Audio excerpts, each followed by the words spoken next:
Okay, kini saru tinggal tali satu Aro kini satu me jauh ya aro digital processing system jauh pede. Aro system lu biawi suri ya tua di system ku input si ya input si de tu atema process lo me output thola le. Aro input process output suri punai myu ne tua.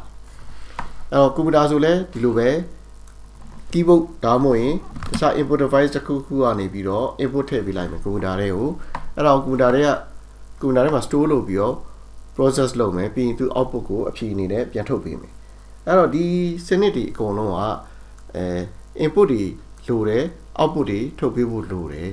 အဲ့တော့ input ကိုထည့်ပေးနိုင်တဲ့ပစ္စည်းတွေရှိတယ် output ထုတ်ပေးနိုင်တဲ့ပစ္စည်းတွေရှိတယ်အဲ့တော့ကိုယ့်ပတ်ဝန်းကျင်မှာရှိတဲ့ input ထုတ်ပေးနိုင်တဲ့ပစ္စည်းတွေကဘာတွေလဲ output ထုတ်ပေးနိုင်တဲ့ပစ္စည်းတွေကဘာတွေလဲဒီပုံမှာဒီမှာစာထဲမှာပြထားတယ်အဲ့တော့ keyboard mouse camera တွေ sensor တွေဟလာဟိုတနေ့ကဒီ microphone မှာတွေကဆရာတင်ထားခဲ့ပြီးပါပြီဒီပင်တွေကနေပြီးတော့လေ input တွေထည့်လို့ရတယ် temperature sensor တွေခုန sound sensor တွေခုနဟလာဒီ sensor မျိုးစုံကနေပြီးတော့ဆရာတို့ input တွေယူခဲ့ပြီးပါပြီoutput ထုတ်တဲ့ခါကျရင်လည်း screen ပေါ်မှာ monitor မှာပြမလားအတန်ထုတ်ပေးမလား printer ကနေပဲထုတ်ပေးမလားစသဖြင့်ဒီ output တွေကိုမျိုးစုံထုတ်ပေးလို့ရတယ်အဲ့တော့အခုနောက်ပိုင်းကြလို့ရှိရင်ကွန်ပျူတာဆိုတာကကိုမြင်နေကြစပွဲတင်ကွန်ပျူတာတွေ PC တွေဟလာဟိုဖုန်းတွေလိုပုံစံမျိုးတွေမကဘဲနဲ့အခုဒီမှာဆိုရင် smart fridge လို့ခေါ်တဲ့ရေခဲတစ်တာပေါ့ဒီကောင်က smart ရေခဲတက်တာ smart home တွေဒါတွေအားလုံးကကွန်ပျူတာနဲ့ချိတ်ဆက်ပြီးတော့ internet နဲ့ချိတ်ဆက်ထားတဲ့ internet of thing လို့ခေါ်တဲ့ပစ္စည်းတွေဖြစ်လာပြီအဲ့တော့ရိုးအိမ်သုံးပစ္စည်းတွေကိုပဲ internet နဲ့ချိတ်လိုက်လို့ရှိရင်လူအသုံးဆောင်ပစ္စည်းတွေက internet of thing လို့ခေါ်တဲ့ပစ္စည်းတွေဖြစ်သွားပြီ internet နဲ့ချိတ်ထားတဲ့ပစ္စည်းတွေဖြစ်သွားပြီဒီရေခဲတက်တာမှာဆိုလို့ရှိရင်သူက internet နဲ့ချိတ်ဆက်ထားပြီးတော့ဟလာတကယ်လို့ကျုပ်ကုန်နေမယ်သူတွေကအသားငါးတီးနေကုန်နေမယ်ဆိုရင်အချက်ပေးလို့ရတယ်နောက်ပြီးတော့သူ့ထဲမှာရှိတဲ့အသားငါးတီးနေပုံမူတည်ပြီးတော့မှဘာချက်စားမလဲဆိုပြီးအကြံပေးလို့ရတယ်ဟင်းချက်နည်းတွေပေးလို့ရတယ်ဒါမျိုးတွေနောက်ပိုင်းကျရင်ဖြစ်လာပြီအော်ဒီထဲမှာကြက်ဥတွေအသားငါးတွေရှိမရှိဘလို့သိပါလဲစင်ဆာတွေဆင်ထားမယ်သူ့ကိုကင်မရာတွေထဲမှာဆင်ထားပြီးတော့ဟလာimage processing နဲ့ဒါကတော့အသားဒါကတော့ငါဒါကြက်ဥဆိုနေနေပြီများနေပြီစသဖြင့်ဆုံးဖြတ်ပေးနိုင်တဲ့စနစ်တွေကိုတိစောက်ထားမယ်ဆိုလို့ရှိရင်ဒီစနစ်တွေကနေပြီးတော့ဆရာတို့ကိုအသုံးဝင်တဲ့ information တွေပေးနိုင်တယ်လူတယောက်ကဥမာရေခဲတက်တာမှာကိုရဘက်တယောက်ကိုတွားကြည့်ပြီးတော့ဘာလို့လဲဆိုပြီးတော့ဖုန်းဆက်ပြီးပြောခိုင်းနေတယ်လို့မျိုးလူတယောက်မလို့တော့ဘဲနဲ့လူစားရေခဲတက်တာကိုယ်တိုင်ကကိုယ့်ကိုလှမ်းဆက်သွယ်ပြီးတော့ SMS ပို့ပြီးတော့ကိုဝယ်နေကြဆိုင်တာကြလို့ရှိရင် GPS data နဲ့ထောက်လှမ်းလိုက်ပြီးတော့သူကနေပြီးတော့ကိုယ့်ကိုဈေးဝယ်ဖို့အကြံပေးလို့ရဒီလောက်ထိဒါအဆင့်မြင့်လာတဲ့သဘောရှိတယ်အခုချိန်မှာအဲ့တော့သူက computer science အနေနဲ့သိစေချင်တာကပစ္စည်းတွေက input တွေကိုဘယ်လိုယူမလဲသူ့ထဲမှာ processing ဘယ်လိုလုပ်မလဲလူနားလေတဲ့လူတွေသိအောင် information ဘယ်လိုပြန်ပေးမလဲ monitor ပေါ်မှာပြန်ပေးမလား SMS လမ်းပို့လိုက်မလားစသဖြင့်ပေါ့အတန်ထွက်လာမလားဒီနည်းတွေနဲ့အချက်ပြမယ်အဲ့တော့ artificial တွေအဆင့်မြင့်လာတဲ့အချိန်မှာဆရာတို့အနေနဲ့ဟလာရိုးရှင်းတဲ့အရက်သုံးစကားတွေနဲ့ပဲဒီ AI ကိုခိုင်းလို့ရလာပြီ Siri လို့ပေါ့ဆိုရင်ပို့ပြီးတော့ဒါမြင်သာတဲ့ဥပမာတစ်ခုပဲ Siri မှာဆိုလို့ရှိရင် Hey Siri လို့ခေါ်လိုက်တာ ਨੇ သူကအလုပ်ထားလို့ကိုလိုချင်တဲ့အဖြေကိုပေးဖို့အတွက်သူကစူးစမ်းမှာပေါ့အဲ့တော့ကိုယ့်ရဲ့ရိုးရိုးဘာသာစကားနဲ့ပြောဆိုဆက်သွယ်လို့ရလာပြီဆိုလို့ရှိရင်ဒီ AI ကတော်တော်အဆင့်မြင့်တဲ့အနေအထားမှာရှိနေအဲ့တော့အဲ့လောက် intelligent မဖြစ်တဲ့စနစ်တွေမှာတော့instruction တွေကိုစာသားတွေအနေနဲ့ရေးထည့်နေရမယ်ဒါမှမဟုတ်လို့ရှိရင်ရိုးရိုးအရက်သုံးစကားနဲ့ပြောလို့မရဘဲနဲ့အလွတ်ကျက်ထားတဲ့သူ့အမိန်ပေးတဲ့စနစ်တွေ open close စသဖြင့်စကလုံးအသေးတွေနဲ့ခိုင်းရတဲ့စနစ်မျိုးကြီးလည်းရှိတယ်ဒါကတော့တိတ်ပြီး intelligent မဖြစ်တဲ့စနစ်ပေါ့အဲ့တော့ ဆရာတို့အနေနဲ့ဒီဖုန်းတွေကိုသုံးပြီးတော့ smartphone တွေကိုသုံးပြီးတော့ဘယ်လိုထိထိရောက် input ထည့်ပေးနိုင်လဲဘယ်လောက်ထိထိရောက်သုံးလို့ရနေပြီလဲအခုဆိုလို့ရှိရင် AI တွေကဆရာတို့ကို instantly translate ပြုလုပ်ပေးနိုင်ပြီဆိုချင်တာမြန်မာလိုဆရာပြောလိုက်ရင်အင်္ဂလိပ်လိုတရုတ်လိုအတန်ထွက်ပေးနိုင်ပြီတရုတ်လိုအင်္ဂလိပ်လိုအတန်ထွက်ပေးလိုက်လို့ရှိရင်အင်္ဂလိပ်လိုဘာသာပြန်ပြီးလို့ရနေပြီအဲ့တော့ဆရာတို့ instruction ကိုသူတို့ဘယ်လိုသဘောပေါက်သွားတာလဲအဲ့တော့သူတို့ကဆရာတို့ခိုင်းတဲ့အလုပ်တွေကိုဘယ်လိုမျိုးသိသွားတာလဲအဲ့တော့ဒီမှာသူကအမြဲတမ်းစဉ်းစားခိုင်းတယ်ကျောင်းသားတွေ brainstorm လုပ်ခိုင်းတယ်ဘာလို့ခိုင်းလဲဆိုတော့ကိုယ့်အိမ်မှာဒီလို smart fridge တစ်ခုရှိရဆိုပါစို့အဲ့ smart fridge နဲ့အိမ်မှာအကူ robot နဲ့ပေါင်းပြီးတော့ဘာလုပ်လို့ရမလဲဟလားကိုယ့်ရဲ့အိမ်လုပ်တွေဟင်းချက်တာတွေအဝတ်လျှော်တာတွေဒါတွေကိုသူကဘယ်လိုကူညီပေးမလဲအဲ့ robot ဘယ်လိုပုံစံမျိုးတည်ဆောက်မလဲကိုယ်ပုံချမ်းဆွဲခိုင်းတယ်အဲ့စကူပေါ်မှာခဲတန်းနဲ့ဖြစ်စီခုနပြောတဲ့photo ဆွဲတဲ့ photo edit လုပ်တဲ့ဒီပကြီးဆွဲလို့ရတဲ့ software တစ်ခုမှာပုံချမ်းဆွဲပြီးတော့ဖြစ်စီ robot ပုံချမ်းလေးကိုဆွဲခိုင်းတယ်ပြီးရင်အဲ့ဒီ robot ကိုခိုင်းဖို့အတွက်ဘယ်လိုနည်းစနစ်တွေသုံးပါလဲ input ဘယ်လိုထည့်ပေးပါလဲသူ output တွေဘယ်လိုပြန်ထုတ်ပေးပါလဲဆိုတာကိုစဉ်းစားခိုင်းတယ်ဒါကတော့ဒီ course ကသူသွားနေ trend ကတော့ကလေးတွေစီကနေပြီးတော့ကျောင်းသားတွေစီကနေပြီးတော့ကိုယ်ပိုင် idea တွေထွက်လာအောင်သင်ကြားပေးတာဖြစ်တယ်အားလုံးကကျောင်းသားတွေခေါင်းထဲကထွက်လာရမယ်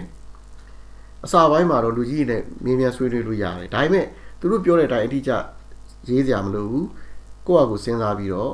ဆောင်ရွက်ရမှာဖြစ်တယ်အဲ့တော့အိမ်မှာရှိတဲ့လူအကုန်လုံးရှောင်မေးကြည့်လို့ရတယ်ဆရာကြီးနဲ့လည်းဆွေးနွေးလို့ရတယ်အင်တာနက်ကလည်းရှာလို့ရတယ်ပြီးရင်တော့အဲ့ဒီ idea တွေပေါင်းဆက်ပြီးတော့အဲ့ဒီအချက်လက်လေးတွေစုထားတဲ့အချက်လေးတွေကနေပြီးတော့ကိုယ်ပိုင် idea တစ်ခုနဲ့ပုံဖော်ယူဖို့လိုအပ်အဲ့တော့ AI ကဆရာတို့ပြောလိုက်တဲ့စကားကိုသူဘယ်လိုသိသွားတာလဲပထမဆုံးဆရာတို့အတန်လှိုင်းနေပါဇက်ကထွက်လာလိမ့်မယ်အဲ့ဒီအတန်တွေကိုသူကအတန်ဖမ်းလိုက်လိမ့်မယ်အဲ့ဒီဖမ်းလိုက်တဲ့အတန်တွေကိုကွန်ပျူတာထဲကိုထည့်ဖို့အတွက်ကြတော့သူက analog အတန်တွေဆရာတို့အတန်တွေကအနှိမ့်အမြင့်နဲ့အတန်တွေက analog ပုံစံရှိတယ်အဲ့ analog တို့ဘာလို့ပြီးမှရှင်းပြပေးမယ်အဲ့ဒီ analog ပုံစံရှိတဲ့ data တွေကိုသူက0တွေ1တွေဖြစ်အောင်ကွန်ပျူတာသိတဲ့0တွေ1တွေဖြစ်အောင်ပြောင်းလဲပေးရအဲ့လိုပြောင်းလဲပေးပြီးသွားပြီဆိုလို့ရှိရင်အဲ့ဒီ0တွေ1တွေကိုသူကဘာအနေနဲ့ပြောင်းလို့ရပြီလဲဆိုတော့စာသားအနေနဲ့ပြောင်းလို့ရသွားပြီအဲ့0တွေ1အနေနဲ့တူညီတဲ့စာသားတွေကိုသူကပြောင်းယူမယ်ပြောင်းယူပြီးရင်စာသားတွေဖြစ်သွားပြီဆိုလို့ရှိရင်အဲ့ဒီစာသားတွေကိုသူကplay တို့ stop တို့ cook တို့အဲ့လိုမျိုးဒီ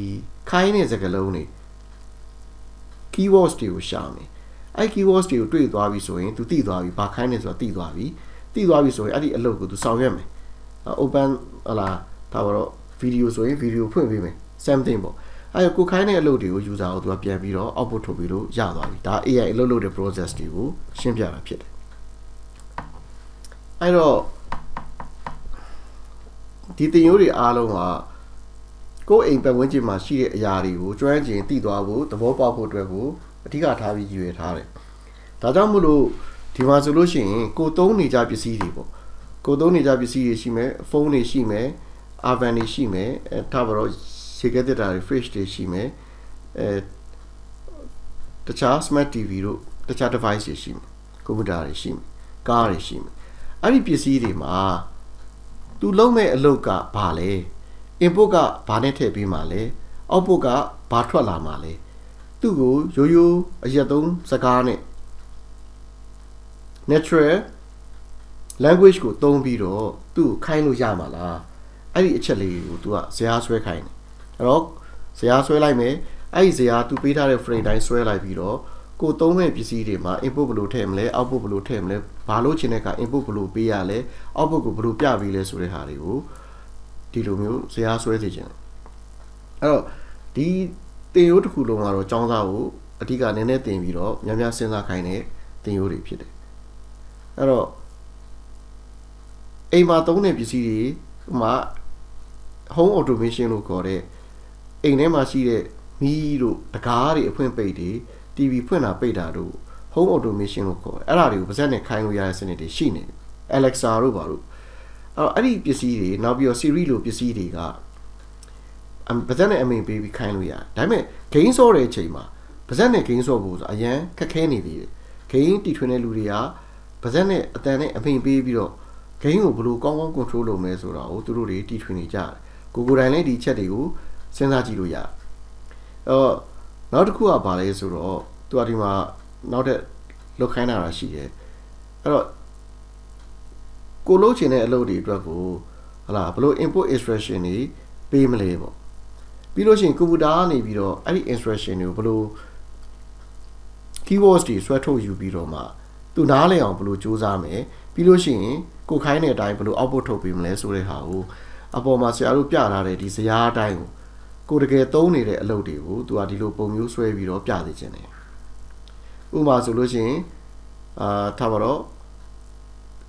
change channel လို့ဆရာဒီကနေအမိန့်ပေးလိုက်မယ်ဒါဆိုလို့ရှိရင်ကွန်ပျူတာကနေပြီးတော့သူအတန်ဖမ်းလိုက်မယ်ဖမ်းလိုက်ပြီးရင်အဲ့ဒီက change ဆိုတဲ့ကောင်ရှာတယ် channel ဆိုတဲ့ကောင်ရှာတယ်ဒါဆိုသူဘာလုပ်ရမလဲဆိုတော့သူဆုံးဖြတ်တယ်ပြီးလို့ရှိရင်သူကအဲ့ဒီ channel ကို change ပေးလိုက်မယ်ဒါမျိုးဒီလိုဇယားလေးတွေနဲ့ဆွဲပြီးတော့ပြပေးစေချင်တယ်အဲ့တော့စာမျက်နှာနဲ့စာမျက်နှာတိုင်းမှာကျောင်းသားတွေကိုအတကုံခိုင်းထားတာကိုတွေ့ရလိမ့်မယ်ဒါကြောင့်မို့လို့ဒီ8တန်းဒီပေါ့ year 8ပေါ့9တန်းအဆင့်မှာကိုပဲကျောင်းသားတယောက်ရဲ့ဒီအိမ်စာတွေကစာမျက်နှာနဲ့စာမျက်နှာတိုင်းမှာအများကြီးပဲရှိအဲ့တော့တကယ်တမ်းပြပကိုသွားမယ် IGCSE course ကိုသွားမယ်ဆိုတဲ့လူကဒါတွေနဲ့ရင်းနှီးပြီးတော့ဒါတွေကိုအမြဲတမ်းဒါအိမ်စာလုပ်ရမှာမပြည့်တဲ့လူတယောက်ဖြစ်ဖို့လိုအပ်တယ်ဆိုတာကိုဆရာရှင်းပြခြင်းတယ်အဲ့တော့ဒီနေ့ဒီလောက်နဲ့ပဲဖြတ်လိုက်မယ်ကဲအားလုံးကိုကျေးဇူးတင်ပါတယ်